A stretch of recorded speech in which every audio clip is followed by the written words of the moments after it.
하나님 아버지, 오늘 또 우리에게 주어져 있는 이 시간을 통해 우리가 마음을 다해서 하나님의 말씀을 익혀가고 알아가면서 우리에게 있을 하나님의 손길이 어떠한지를 미리 알고 준비하며 기도하는 우리가 되기를 원합니다.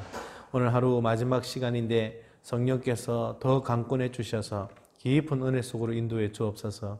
예수님의 이름으로 기도합니다. 아멘. 자, 151쪽 마지막 재림 두 번째 시간. 혹시 제가 지난주 숙제 내드렸는데 기억하세요? 네. 한번 살펴보셨어요? 네. 예, 우리 유근사님만 모범적이시네. 숙제 다 지금 머리. 숙제 잊어버렸는데 지금 목사님 말씀하시네요. 지금도 기억이 안 나요. 마지막도 풀어야 되는데. 뭐 보시면 좀 더 도움이 될 겁니다. 자, 오늘은 재림 두 번째 시간. 지난 시간에 살폈던 거 한번 잠깐 볼까요?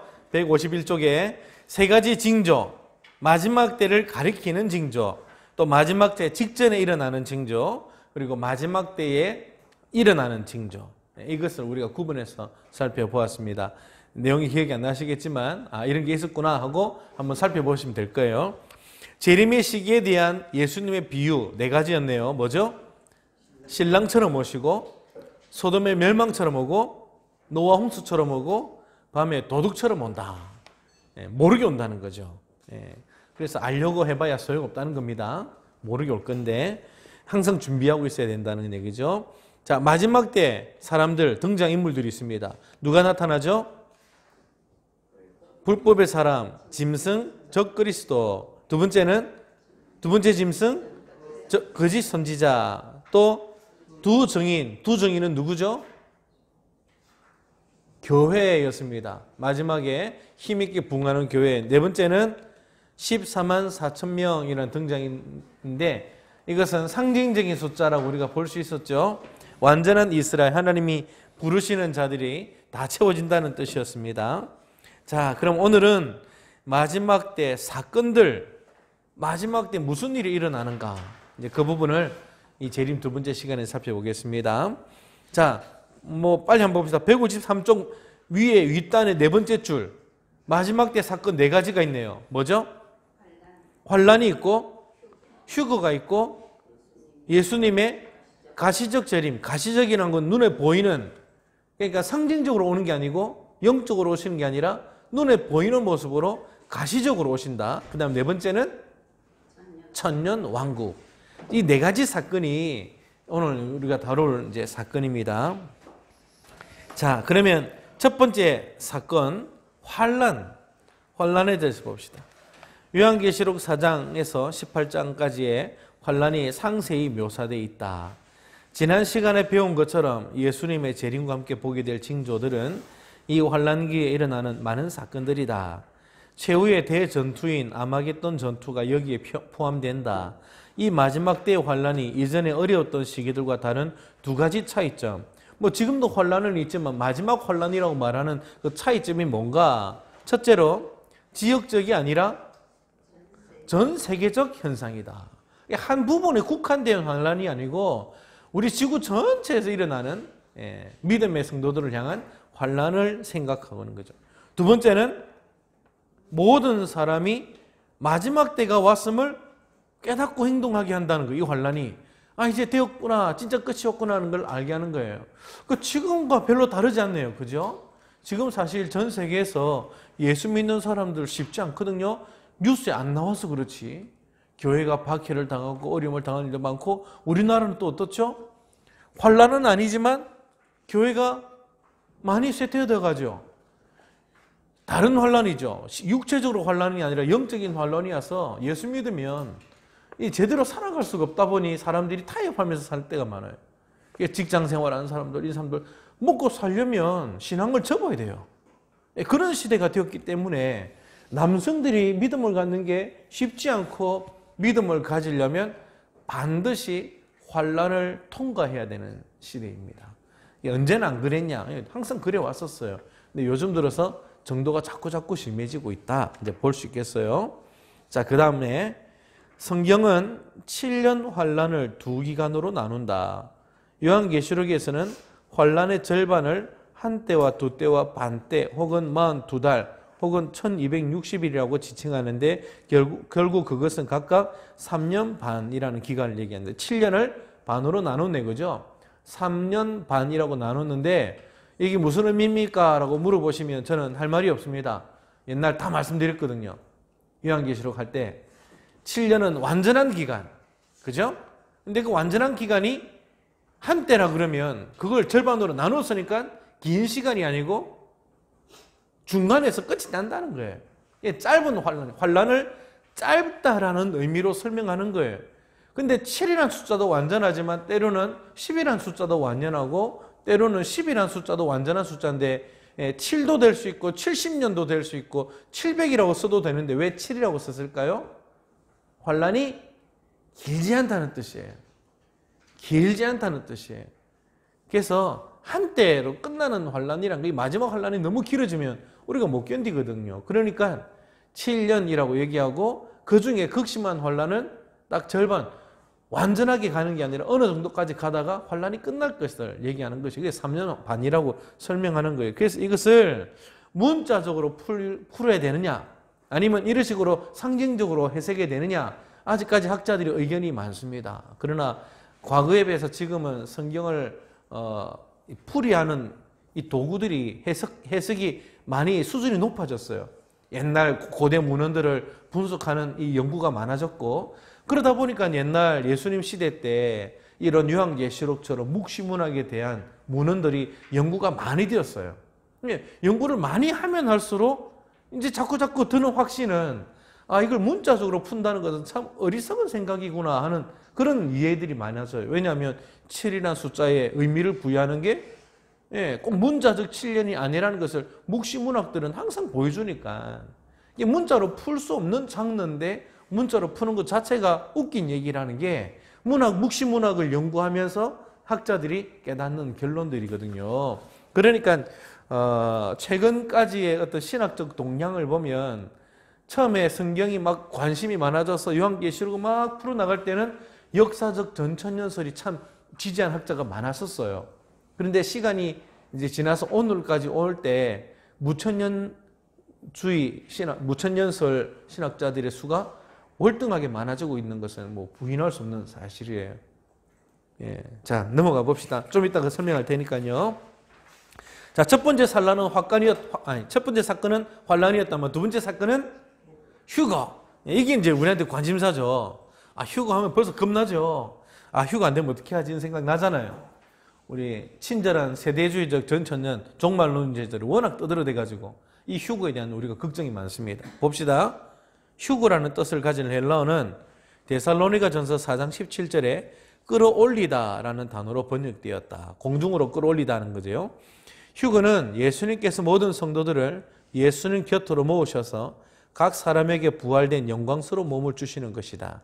이것은 모든 사람이 보는 가운데 예수님께서 재림하셔서 열방을 심판하시고 그분의 나라를 세우시는 사건과 다른 시점에 일어난다. 다른 시점이에요. 많은 신학자들이 오직 성도들만이 휴거가 일어났음을 깨달을 것이고 예수님의 가시적 재림 몇 년 전에 휴거가 일어날 것이라고 본다. 또 어떤 신학자들은 휴거와 예수님의 재림이 동시에 일어날 것이라고 주장하기도 한다. 앞에서 몇 년 전에 휴거가 일어날 것이라고 또 다른 시점에 일어난다고 생각했던 학자들은 전천년주의자들, 그리고 동시에 일어난다고 얘기하는 것은 무천년, 후천년주의자들이라고 보면 되겠어요.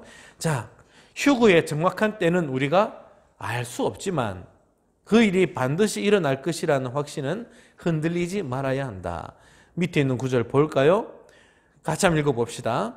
주께서 호령과 천사장의 소리와 하나님의 나팔 소리로 친히 하늘로부터 강림하시리니 그리스도 안에서 죽은 자들이 먼저 일어나고 그 위에 우리 살아남은 자들도 그들과 함께 구름 속으로 끌어올려 공중에서 주를 영접하게 하시리니 그리하여 우리가 항상 주와 함께 있으리라. 그러므로 이러한 말로 서로 위로하라.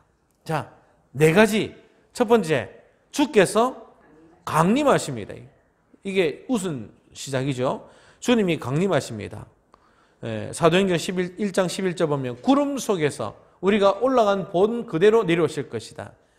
하나님의 때가 되면 주님이 보내주실 것이다. 두 번째, 그리스도 안에서 죽은 자들이 일어납니다. 첫 번째는 순서적으로 볼 때 그 주님이 먼저 재림하시고 그 다음에 일어나는 사건은 이미 돌아가신 분들, 그죠? 그리스도 안에서 죽은 자들, 먼저 이미 믿음을 살고 세상을 떠나셨던 천국의 그 주님과 함께 있는 영혼들이 주님이 재림하실 때 먼저 부활을 경험하네요. 그죠? 우리보다 순서가 앞에 있어요. 시점을 어느 정도 간격을 줘야 될지는 모르겠습니다. 그러나 주님이 재림하실 때 그분들이 부활을 경험하며 함께 강림하는 것은 맞는 얘기인 것 같아요. 그리스도 안에서 죽은 자들이 먼저 일어나고, 그 다음에 세 번째 순서는 안 죽고 살아있는 자들도 그 다음에 그들과 함께 끌어올려집니다. 그러니까 주님은 공중에 계시고, 먼저 죽은 자들은 주님이 재림하실 때 함께 부활을 경험하며 내려오고, 그 다음에 살아있는 우리는 그 뒤에 몸으로 다시 부활하여서 공중으로 끌어올라가죠. 그죠? 그들과 함께 공중에 주님을 만납니다. 그리고 네 번째 어떻게 되죠? 주를 만나서 영원히 주와 함께 있을 것이다. 이것이 휴거에 관한 내용입니다. 자, 그렇다면 이제 궁금하죠? 밑에 집중 탐구. 교회의 휴거와 예수님의 재림하셔서 열방을 심판하시고 그분의 나라를 세울 때의 사이에 간격, 이런 순서 사이에 일어나는 간격이 있느냐? 꼭 순서를 얘기하다 보니 첫 번째 주님의 강림, 두 번째 죽은 자들이 부활, 세 번째 살아있는 자들의 부활, 네 번째 영원히 새하늘과 새 땅으로 들어가는 그거, 이렇게 순서를 얘기하다 보니 혹시 이 사이에 간격이 있지 않느냐, 시간적 간격이 있지 않느냐라는 의심을 품게 만들어놨어요. 그죠? 왜냐하면 사도 바울이 실제로 그렇게 얘기를 하고 있는 것 같아요. 자, 그래서 여기에 학자들의 의견이 갈라집니다. 교재 봅시다. 의견이 분분하다. 어떤 이들, 괄호 열고 무천년설, 후천년설은 이 두 가지가 어떻게 일어난다고요? 연달아 일어나거나 동시에 일어난다고 생각해요. 간격이 없다. 간격 없이 그냥 순서만 그런 것이지 연달아서 일어나는 하나의 사건으로 봐야 된다라고 얘기하고, 그 다음에 어떤 이들은 괄호 열고 전천년설주의자들, 이들은 뭐가 있다고요? 순서대로 시간적 간격을 두고 일어난다고 생각해요. 그래서 거기에 대해서도 또 막 갈리죠. 세 가지로 나뉩니다. 첫 번째는 환란 전에 휴거가 일어날 것이다. 지금 전천년주의자들의 생각이 세 가지로 또 분류했습니다. 전천년 사이에도 의견이 달라요. 첫 번째는 휴거는 환란 전에 있다.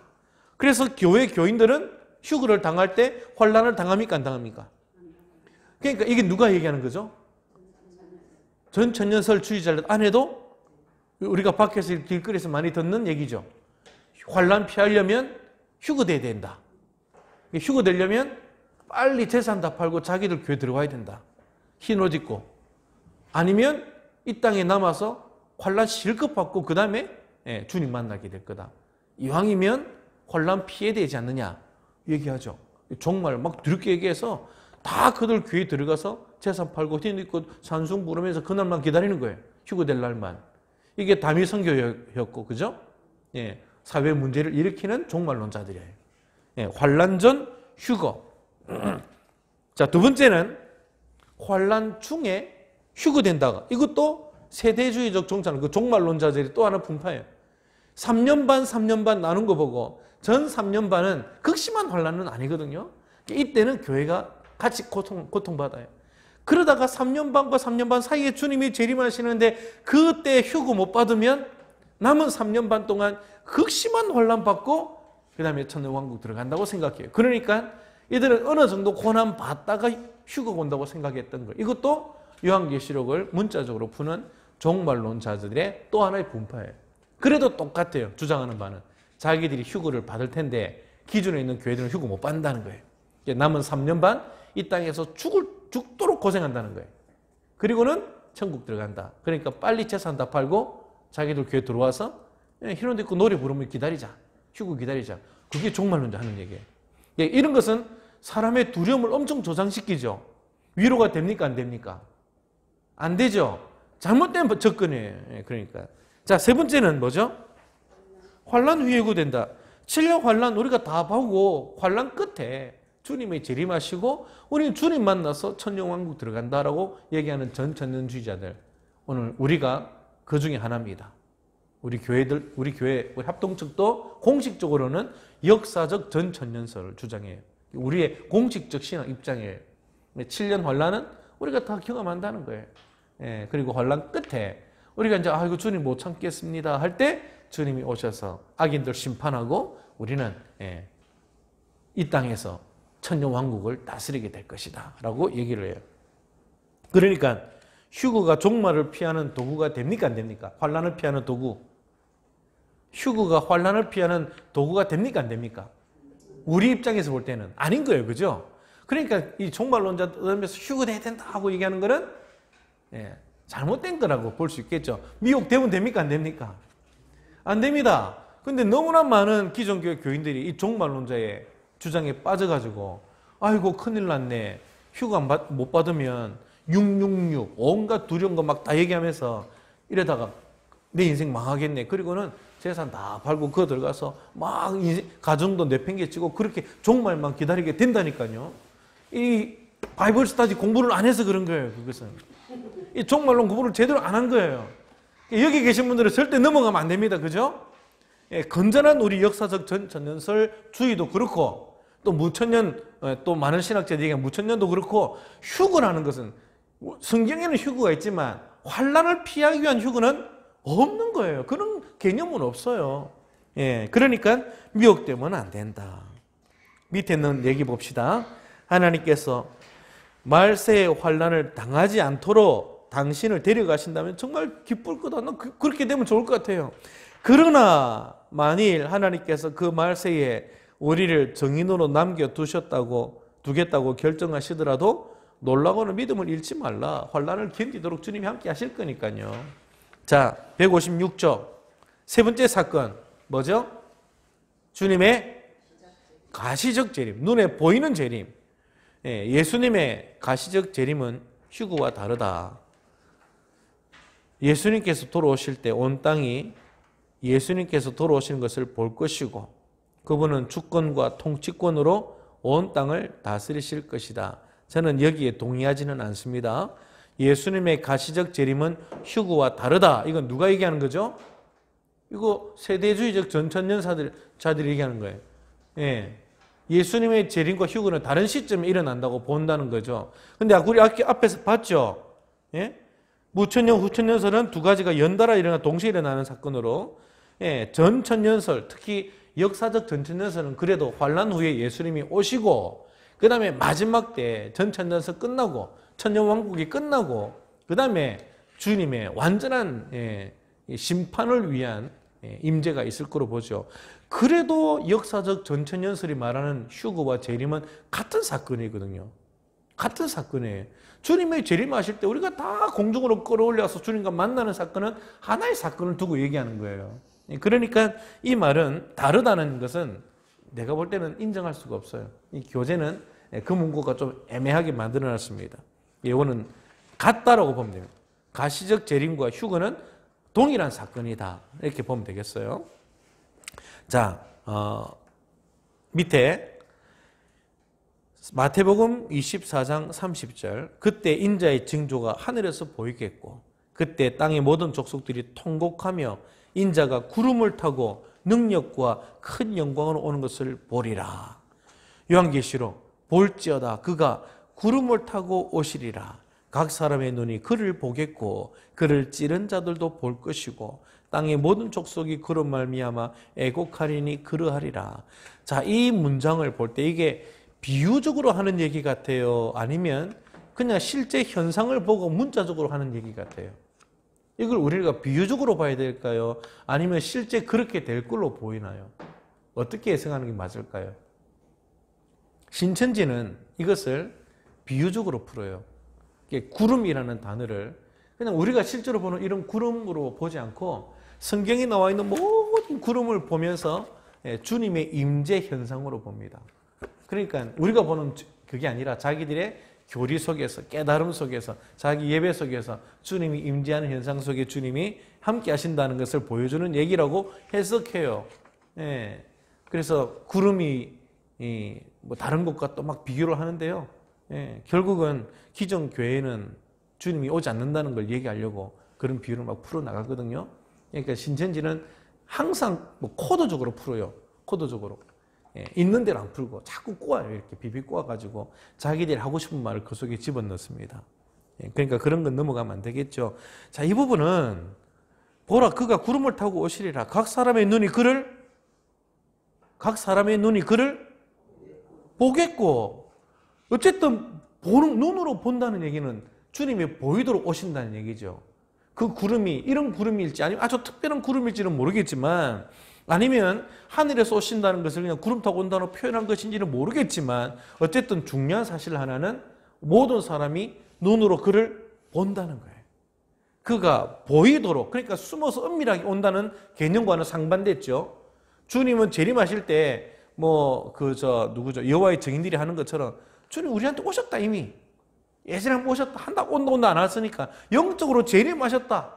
다음에 지상에 오실 것이다. 육적으로 오실 것이다. 영적 재림을 얘기했어요. 예. 그 여호와의 증인들이. 근데 은밀하게 그들에게만 재림하는 재림이 있나요 없나요? 성경적 개념으로 볼 때. 각 사람의 눈이 그를 보겠고라고 할 거예요. 그게 재림의 아주 특징적인, 다른 걸로 대체할 수 없는 가장 중요한 사실이죠. 메인 이미지죠. 주님이 사람들의 눈에 보이도록 오겠다는 겁니다. 모든 사람이 그를 볼 거라. 이 구름을 타고 능력과 큰 영광으로 오는 것을 보리라. 이게 제일 중요하거든요. 그러니까 주님이 오시고 난 다음에 왔는지 몰랐다 말이 됩니까? 안 됩니까? 그게 안 된다는 얘기예요. 그러니까 은밀한 재림은 있을 수가 없어요. 그렇게 우리가 성경에 아주 주된 얘기들을 잘 마음에 담아야 되겠죠. 자, 마지막 이제 제일 골치 아픈 사상입니다. 네 번째 사건, 어떤 사건이죠? 천년왕국. 성경에서 천년왕국에 대한 개념은 딱 한 군데밖에 안 나옵니다. 그게 오늘 요 교리에 담아놨던 요한계시록 20장 1절에서 6절 이 부분만 천년왕국이라는 얘기가 나오지, 성경 66권 다른 어디에도 천년왕국에 대한 개념이 없어요. 그래서 이것을 따로 하나의 사건으로 분류해야 되느냐, 이 부분 때문에 학자들 사이에 논란이 많이 일어납니다. 자, 볼까요? 천년왕국이란 요한계시록 20장 1절에서 6절에서 말씀하시는 그리스도의 천년 통치를 가르치는 용어이다. 자, 어떤 내용이죠? 내가 보매 천사가 무주갱의 열쇠에 큰 쇠사슬을 가지고 하늘로부터 내려와서 용을 때려잡았습니다. 그런데 그 용이 옛 뱀이고 마귀고 사탄이다. 걔 잡아서 천년 동안 결박해서 무중경에 던져놓고 잠궈버렸고 인봉해서 못 나오게 했습니다. 몇 년 동안? 천년이 차도록 만국을 미혹하지 못하겠다. 그러니까 사탄의 활동이 제한됐죠. 그죠? 그래서 천년 동안 마귀가 미혹을 못하고 그리스도의 왕국이 천년 동안 존재한다. 그 후에는 반드시 잠깐 놓인다. 이라는 얘기를 해요. 그리고 내가 보좌들을 보니까, 여기 보좌는 다스리는 자들이죠. 보좌들을 보니까 거기 앉은 자들이 보입니다. 심판하는 권세를 가졌네요. 보니까 예수를 정언하는 것과 또 하나님 말씀과 또 목배임을 당한 자들의 영혼, 짐승과 우상에게 경배하지 아니하고 이마와 손에 그 짐승의 표를 받지 아니한 자들이 살아있네요. 살아서 누구와? 그리스도와 어떻게? 천년 동안 왕노릇하는 시대네요. 이 천년이라는 시대가. 마귀는 결박되어 있고, 그 다음에 영혼들이라고 표현했죠. 예수를 정언하다 죽었습니다. 하나님 말씀 정언하다 죽었습니다. 목배임 당한 자들이, 영혼들이 있습니다. 짐승과 우상에게 경배하지 않았던 자들이 죽어 있는데, 이미 다 죽은 자들인데 믿음을 지키다가 죽은 순교자들이죠. 이 사람들이 어떻게 됐죠? 살아서 그리스도와 천년 동안 왕노릇하네요. 이는 첫째 부활이다. 이 첫째 부활에 참여하는 자는 복이 있고 거룩하다. 둘째 사망이 그들을 다스리는 권세가 없고 그들이 하나님과 그리스도의 제사장이 되어서 천년 동안 그리스도와 더불어 왕노릇하리라. 그래서 학자들이 이 부분 가지고 골머리가 아픈 거예요. 이게 차후에 있을 어떤 한 사건을 얘기하는 것일까? 그렇다고 보면 천년이라는 시대는 너무나 긴 시대예요. 그죠? 아니면 이걸 다르게 비유적으로 풀어야 되느냐? 이거 가지고 머리가 아프다. 자, 그래서 세 가지로 크게 이해를 합니다. 첫 번째, 후천년설. 천년왕국 후에 예수님 오신다라는 얘기예요. 후천년설은 천년왕국 후에 주님이 재림하신다. 그래서 천년왕국이 당연히 진행돼야 되고 그 다음에 주님이 오시니까 어떻게 풀죠? 읽어봅시다. 이 관점은 복음의 전파, 성령께서 개인들의 심령 속에 행하시는 구원 사역을 통해, 그 다음 중요합니다. 하나님의 왕국이 어떻게 해요? 이 세상에 확장되는 거예요. 점점 교회가 부흥해가면서 이 세상 나라를 잡아먹어버리는 거예요. 교회가 승리해버리는 거예요. 이 땅에서. 그죠? 완전히 승리해서 세상 나라를 무너뜨리고 지상 나라를 전부 다 교회가 장악하게 되는 걸 얘기하는 거예요. 그래서 천년 왕국이 되는 거예요. 진짜 그리스도가 왕이 되는 시대가 만들어진다는 거예요. 지상 천년 왕국을 얘기하는 거예요. 이 견해에 의하면 세상은 결국 기독교화 될 것이고 흔히 천년 왕국이라 불리는 의로운 기간이 끝나는 그 마지막 때 그리스도께서 재림하실 것이다. 이것은 문자적인 천년이 아니고 긴 시간을 의미할 것이다. 그래서 이 사상이 언제 성행했냐면 르네상스가 일어나고 교회가 막 종교개혁하면서 폭발적으로 성장할 때 이 의견이 상당히 힘이 있었습니다. 와, 이제 우리가 뭐 나라를 정복할 수 있겠네. 실제로 칼빈이 제네바를 기독교 도시로 만들었잖아요. 이러면서 온 유럽에 막 종교개혁이 폭발적으로 일어나면서 민주화 개혁이 일어나고 산업이 발달하고 이러면서 이런 게 막 희망이 있었죠. 근데 얼마 못 가서 1차 세계대전이 일어났어요. 그리고 또 2차 세계대전이 일어나면서 인간들의 삶이 완전히 무너져 내렸죠. 그때 이 후천년주의자들의 입이 싹 닫혀버렸습니다. 점점 나아져야 되는데 사람의 악이 더 커져버렸거든요. 문화가 발달하면서 악은 더 성행해버렸고 인간의 삶은 더 밑바닥으로 날아가고 떨어지니까 우리가 잘못 생각했는가 보다 하고 후천년주의자들은 싹 사라져서 지금은 거의 없다고 봐야 돼요. 거의 없어요. 이렇게 주장하는 사람들은. 자, 장점. 세상을 변화시키는 복음의 능력에 대한 낙관적 관점과 대사명이 성취될 것이라는 소망을 불러일으키는 데는 장점이 있었어요. 그런데 단점. 현실적으로 우리가 보고 있는 세상에 적용하기가 힘들어요. 안 맞아요. 점점 혼란이 커지고 기독교에 대한 바퀴가 커지고 성도들은 살기 힘들어지거든요. 그게 안 맞아요. 성경적으로 마지막 혼란 때에 대한 성경의 가르침과 어긋나는 부분이 있다. 자, 두 번째, 무천년설. 지상에 천년 왕국은 없다는 거예요. 우리가 생각하는 그런 천년 왕국은 없고 때가 되면 주님이 오실 것이다. 이게 무천년주의. 지금 현재 많은 등망 있는 신학자들이 다 이걸 주장해요. 자, 그러면 천년 왕국은 도대체 뭐죠? 읽어봅시다. 이 견해에 따르면 마지막 때까지 선과 악, 하나님의 나라와 사탄의 나라는 계속 확장될 것입니다.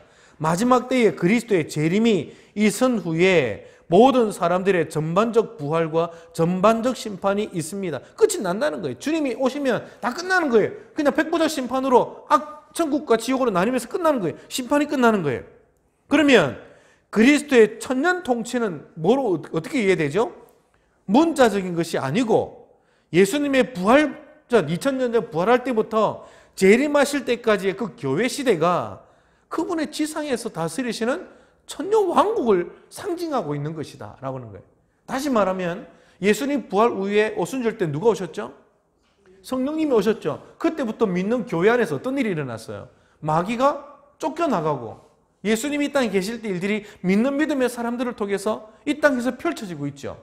그래서 교회가 복음을 붙들 때마다 나라도 못 이기고 마귀도 어둠도 못 이기고 우리는 그리스도 이름으로 세상 곳곳에서 승리해요. 그래서 우리는 지금도 고백하죠. 예수 그리스도는 왕이다는 거예요. 천국에서 왕이 아니라 이 땅에서도 왕이다는 거예요. 그래서 우리는 지금도 정복해가는 삶을 살아갑니다. 근데 우리가 성령을 붙들지 못하고 그리스도 이름을 붙들지 못하고 믿음을 못 사니까 악이 이기는 것처럼 보이고 우리가 거기에 넘어가는 거지 실제로 복음은 한 번도 진 적은 없습니다. 주님은 진 적이 없어요. 우리가 그리스도를 붙들 때 그리스도 왕국은 세상을 효과적으로 정복합니다. 마태복음 16장 18절 뭐라고 얘기하고 있죠? 교회 얘기하면서 내 교회를 세우리니, 교제는 없습니다. 내가 이 땅에 내 교회를 세우리니, 이 반석 위에 내 교회를 세우리니, 무엇의 권세가? 기억나세요? 음부의 권세가 어떻게 못한다? 견디지 못한다. 누가 공격하고 누가 막아내는 거죠? 누가 공격하죠? 주님의 교회가 공격하죠. 내 교회가. 그럼 누가 못 견딘다고요? 지옥의 대문이 못 견딘다는 거예요. 지옥의 권세가 못 견딘다.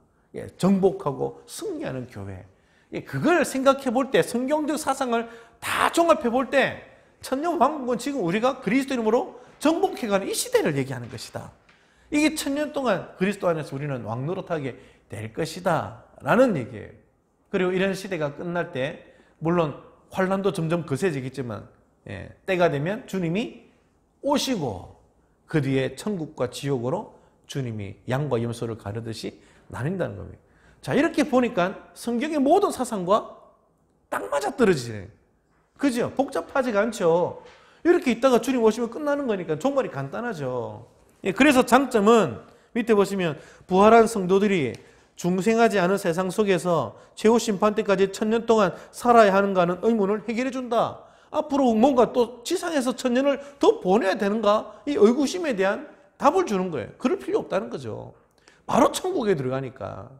주님이 오신 뒤에 이 땅에서 천년을 또 보내야 되나? 이런 생각을 하게 안 된다는 거죠. 이게 단점은 뭐냐? 재림에 대한 많은 예언들을 실제 사건이 아니라 영적인 상징으로 자꾸 받아들이다 보면 힘이 약한 거예요. 종말에 대한 강조점이 약해지는 거예요. 그러니까 우리가 이 무천년설 가르치면 여러분들 그때 그 종말론 공부하면서 아마 요한계시록 하면서 들었을 텐데 별 것 없네.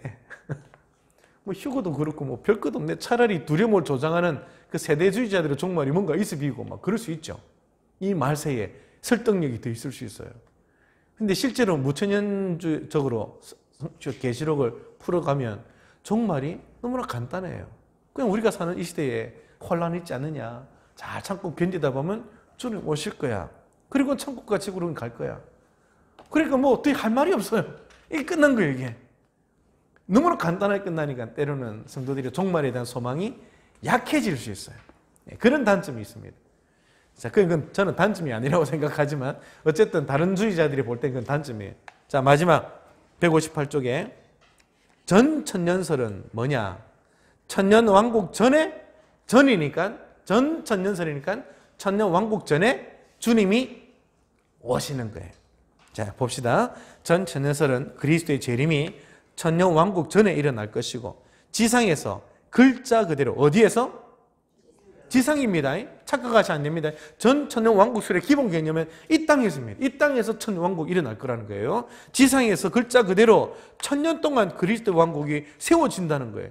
악한 자는 없고 예수님이 오시면서 모든 악한 자들은 다 마귀와 함께 결박당해서 세상에서 다 사라지고 누구만 살아있냐면 예수 믿는 우리들만 살아서 우리만의 세상을 천년 동안 누린다는 개념이에요. 이해하기가 좀 힘들어요. 주일날은 버스 타고 못 와요. 그러니까 교회에. 버스 운전할 사람이 없어요. 그죠? 여호와의 증인도 그런 얘기를 하고 대부분의 종말론자는 다 그런 얘기를 해요. 근데 역사적 전천년설도 똑같아요. 지상에 주님의 왕국이 임하면 주일날은 모든 세상이 다 멈춰서 예배하기 때문에 그때 다른 세상 일을 할 사람이 없어요. 희한한 세상이 됩니다. 전기를 만드는 전부 다 자동화로 해야 되지 기기가 다 해야 되지 사람이 할 수는 없어요. 왜냐하면 다 예배드려야 되니까. 그러니까 옛날 유대인들이 지금 하고 있는 것과 똑같은 생각이에요. 사실은. 그럼 100%딱 이거다 하고 정의를 내리기는 아직까지는 우리 신학적 입장이 우리가 지금까지 우리나라에 복음이 들어오고 한국교회가 오는 거 발달할 때까지 그때 가지고 왔던 신학 개념이 역사적 전천년설이었어요. 사실 더 엄밀하게 따지면 처음에 우리나라에 복음을 전했던 우리 장로교 합동측은 장로교 선교사들은 세대주의적 종말론을 가르쳤었어요. 그리고 그게 우리나라 암울한 그때 현실과 딱 맞아 떨어졌었어요. 환란 전에 온다는 개념이 성도들에게 막 바뀌어서 교회가 폭발적으로 성장했죠. 그래서 주님 오실 것을 기다리는 게 우리 정서 속에 다 살아남았어요. 그거를 묵인했었어요. 근데 조금 더 신학이 발전하면서 박형용 이런 분들이 이제 세대주의적인 문제가 있으니까 역사적 전천년설이라고 해서 전천년설은 기존은 바꾸지 못하고 건전한 전천년설로 어느 정도 바꾼 게 휴거는 아니다. 환란을 피하기 위한 휴거는 성경적이지 않다 해서 환란을 다 통과하고 예수님 그래서 천년왕국 올 것이다. 이렇게 이제 만든 거죠. 이게 역사적 전천년설이에요. 근데 아직까지 그 기조를 우리는 바꿀 수는 없어요. 왜냐하면 신학적 기조 여전히 전천년왕국설이 우리가 있으니까. 그러나 총신대 교수를 비롯해서 많은 지금 신학자들은 사실 무천년주의자들이에요. 성경 전체로 볼 때 이 지상에 천년왕국이 있다는 것은 문제가 심각해져요. 이게 다른 데는 그런 얘기 자체가 없어요. 예수님께서 천년왕국이 이 땅에 천년이라는 시대가 앞으로 있을 거라면 엄청난 큰 사건인데 이런 방구도 없어요. 거기에 대한 얘기는. 주님의 얘기를 말씀을 쭉 보면 주님이 오시면 바로 모든 게 끝나는 것처럼 얘기하시거든요. 그게 예수님의 말씀의 의미예요. 근데 이 요한계시록 20장은 주님이 오셨는데 그 뒤에 천년이라는 긴 시대가 이 땅에서 또 있고 난 다음에 새하늘과 새 땅에 들어가야 되니까 너무나 큰 사건인데 왜 수많은 선지자들과 예수님조차도 이런 이 사상에 대해서는 아예 이런 방법도 없었지? 하고 이제 의문을 품게 되는 거예요. 안 맞아요. 그 모든 사상과. 그런데 목사님, 예. 90년도에 예. 종말이 온다고 휴거가 된다고 예. 엄청난 떠들었죠. 집회도 하고 이랬는데 그거는 그거에서 그렇게 이야기를 그게 아까 요한계시록을 너무 문자적으로만 다 풀었던 아까 얘기했던 세대주의적 종말론자. 예. 그래서 환란 전 휴거가 와야 된다 얘기한 거예요. 나중에 그 부분은 제가 시간이 지금 한 3분 정도 남은 것 같은데 요거까지만 하고 마지막 뒤에 도표 보면서 제가 한 번 더 설명해 드릴게요. 왜 문제가 있는지. 자, 우선 이 역사적 전천년설의 장점을 봅시다. 장점. 재림에 관련된 모든 성경 말씀을 있는 그대로 받아들이려는 순수한 마음이 장점이에요. 이해하기 어려운 것도 그냥 지나치지 않고 있는 그대로 믿으려고 하는 그것은 장점이에요. 근데 약점은 성경을 지나칠 정도로 복잡하게 해석하고 분석하려 해서 비유나 상징의 의미에 대해서 일관적이지 않은 해석을 하게 된다. 이 다 뭐에 대한 얘기냐면 요한계시록에 대한 얘기예요. 요한계시록을 너무 복잡하게 풀어나가요. 그러니까 그 안에도 의견이 너무너무 다양하고 환란 하나, 어떤 시간 하나에 대해서 너무나 다양한 해석들을 하다 보니 복잡해져가지고 모르겠다 이렇게 되는 거예요. 신경 쓰기 싫어. 요한계시록 신경 쓰기 싫어. 안 읽어야 돼. 그래서 옛날 목사님들은 요한계시록 읽지 마라 그랬습니다. 요한계시록 설교도 안 했어요. 그죠? 다 그래서 그래요. 근데 지금은 안 그렇습니다. 자, 이제 나머지는 여러분 그냥 쭉 보시면 되고 넘어가겠습니다. 간단한 얘기들이고 우리가 늘 듣는 얘기니까 163조 말세에 대한 신학자들의 견해. 자, 이 부분이 이제 오늘 우리가 마지막으로 정리하고 끝내야 될 부분입니다. 자, 4가지 사상이 나오죠. 분류 기준. 첫 번째, 무천년설. 두 번째, 후천년설. 세 번째, 역사적 전천년설. 네 번째, 세대주의적 전천년설. 우리가 받아들일 수 없는 전천년주의자, 세대 종말론자 어디 있죠? 잘못된 종말론자 누구죠? 세대주의적 전천년설입니다. 옆에다 기록하십시오. 예, 극단적 종말론자하고 써놓으십시오. 이 세대주의적 전천년설을 우리가 받아들이지 않는 거예요. 그리고 나머지 3가지는 어느 정도 우리가 받아들이는 얘기예요. 근데 후천년설은 지금 주장하는 학자들이 거의 없어요. 그래서 들었대로 메모하십시오. 1, 2세계 대전 후에 사라진, 거의 주장한 사람이 없어짐 하고 얘기하시면 됩니다. 그래서 오늘 2가지가 주 부류입니다. 무천년설과 역사적 전천년설. 자, 이 천년왕국설을 제가 그림을 일일이 그려가면서 해도 되지만 지금 시간이 없으니까 그냥 봅시다. 그리스도의 재림에 관해서는 어떤 차이가 있는가? 자, 무천년주의자들은 뭐죠? 그래도 그림을 좀 그려놔야.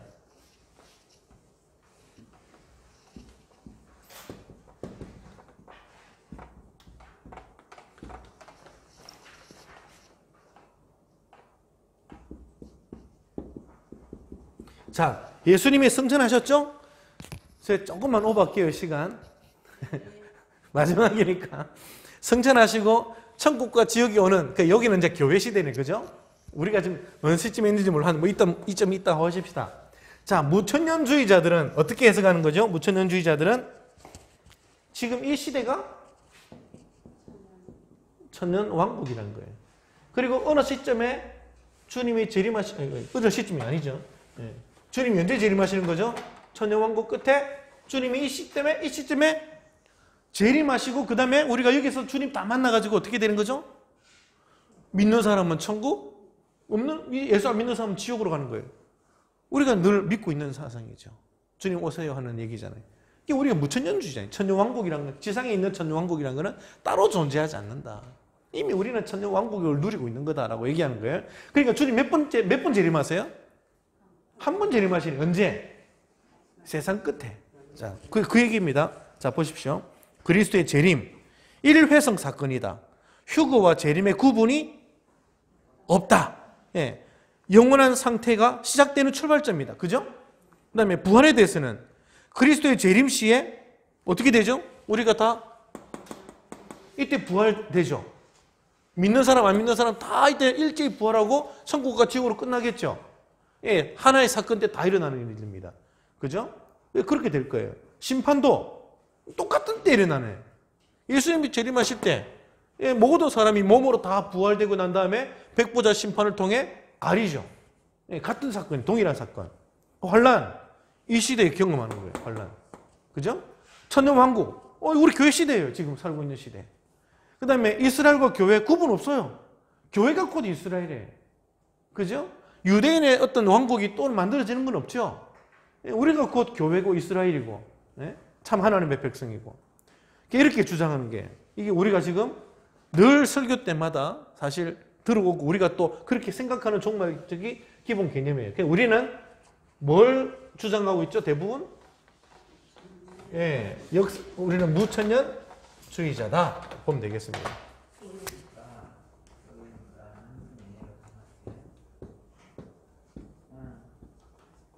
자, 그 다음에 역사적 전천년설 봅시다. 그리스도의 재림 언제 오죠? 휴거와 동시에 일어납니다. 예. 그리고 그리스도께서 통치하시기 위해서 지상으로 오신대. 어느 한 시점에 주님이 재림하시는 거예요. 재림하십니다. 그래서 이때의 휴거가 동시에 일어납니다. 그죠? 예수님을 만나고, 예. 그 다음에 부활은 언제 일어나죠? 천년 왕국이 이때부터 시작될 거예요, 지상에. 지상에, 이 땅의 시대에는 재림하면서 심판을 우선은 받으면서 이 땅에부터 믿는 사람의 세상이 이 지상에서 시작될 거예요. 이게 주님의 재림은 한 번입니다, 우선은. 그죠? 한 번인데, 부활은 언제 일어나죠? 나뉘네요. 믿는 사람은 이때 다 부활합니다. 그죠? 그래서 지상에서 다 같이 살아요. 그래서 우리가 이 땅에서 뭐 대한민국에 살지 몰라도 아브라함과 같이 살게 될 거예요. 이 천년설에 따르면.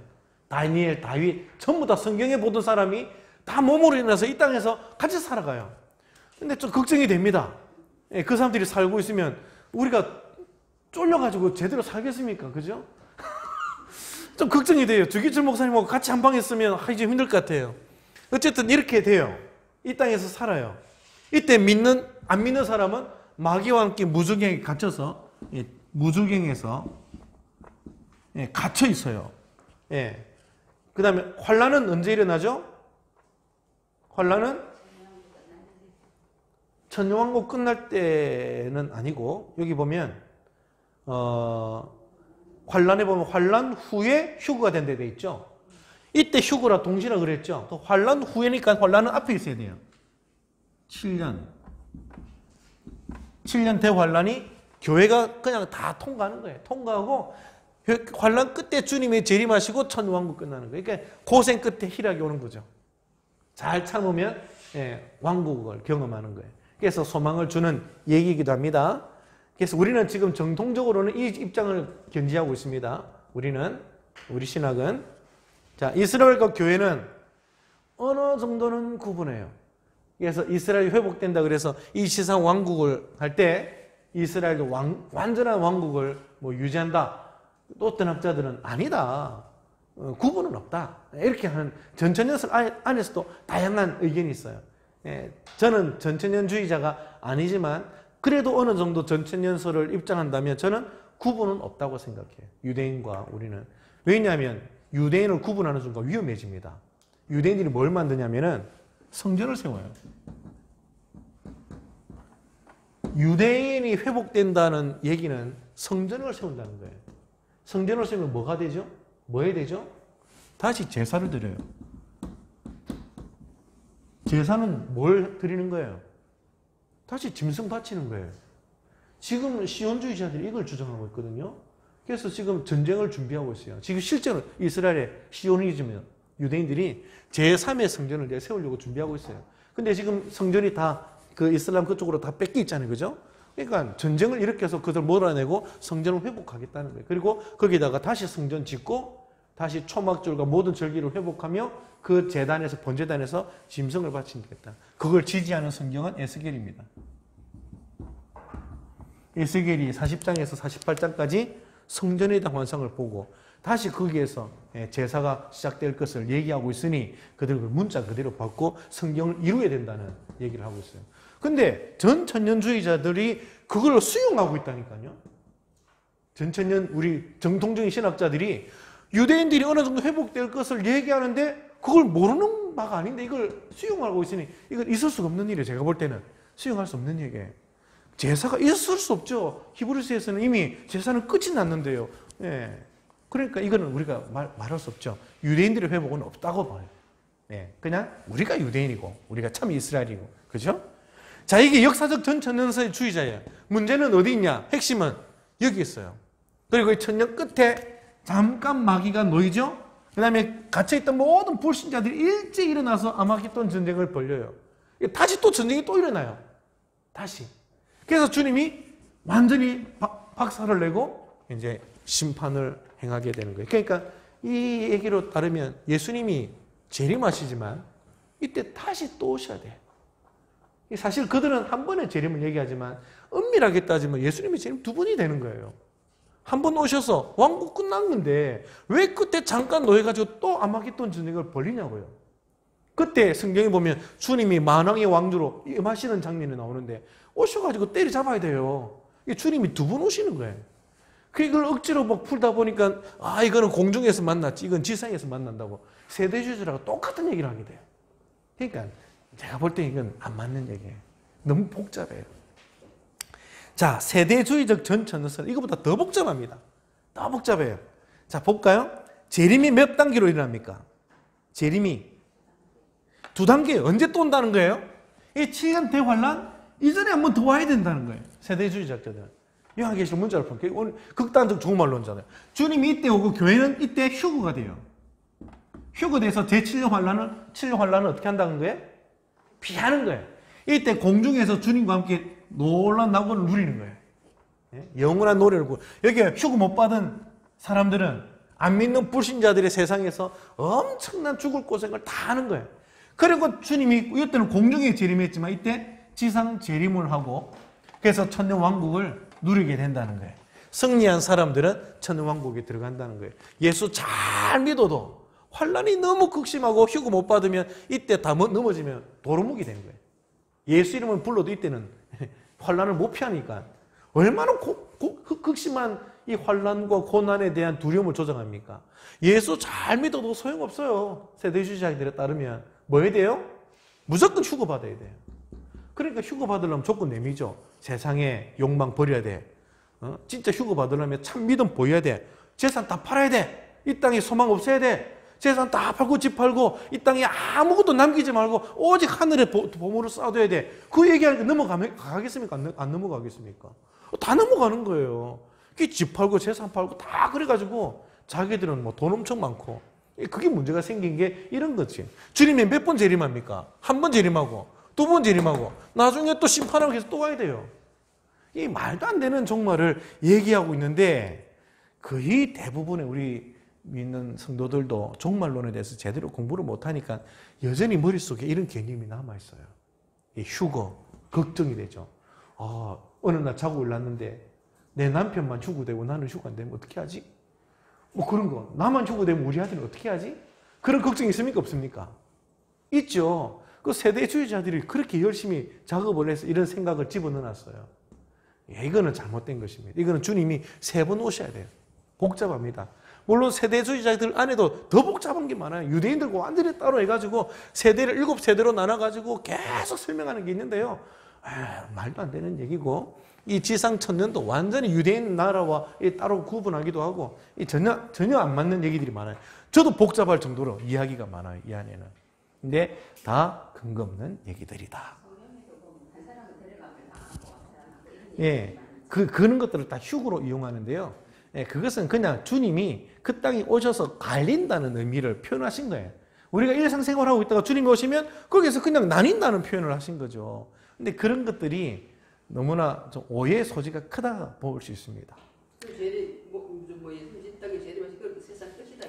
예, 그게 끝이죠. 예, 7년 달라는 것 없이. 예, 주님이 오시면 끝인 거예요, 사실은. 그게 7년 단란을 당하고 다. 예. 근데 성경을 그렇게 보고 또 읽으면 다 우리는 늘 들어왔던 얘기가 그 얘기 맞아요. 주님이 오시면 끝이에요. 세상 끝이에요. 다 마태복음 24장, 25장 다 그 얘기를 하고 있거든요. 근데 요한계시록 딱 20장에 들어와서 하는 얘기가 갑자기 뭐가 엄청나게 복잡해져가지고 아직도 뭐가 많이 남은 것처럼 얘기를 하니까 끝이 아직 아닌가 이런 생각을 하게 만듭니다. 우리도 많이 헷갈렸지. 예. 또 7년 뒤에 하나 두고. 그러니까. 7년 뒤에 하나 또 받아야 되겠구나. 예. 그게 그 모든 얘기는 다 이 요한계시록 20장에서만 나온 얘기예요. 다른 데는 없어요. 그러니까 미혹되지 마시고 소망을 가지고 주님 오시면 천국 가네요 하고 그것만 기다리시면 되지 않겠는가 생각합니다. 자, 기도하겠습니다. 하나님 아버지, 우리에게 일어날 일들이 반드시 일어날 줄 믿습니다. 주님은 곧 오실 것이고 오시면 우리는 주님과 함께 영광스러운 하늘나라에서 그 마지막 영원한 시대를 살게 될 줄 믿습니다. 그때까지 이 세상 유혹에 흔들리지 않고 믿음 잘 지키며 환난을 이겨내는 우리가 되게 해 주옵소서. 예수님의 이름으로 기도합니다. 아멘.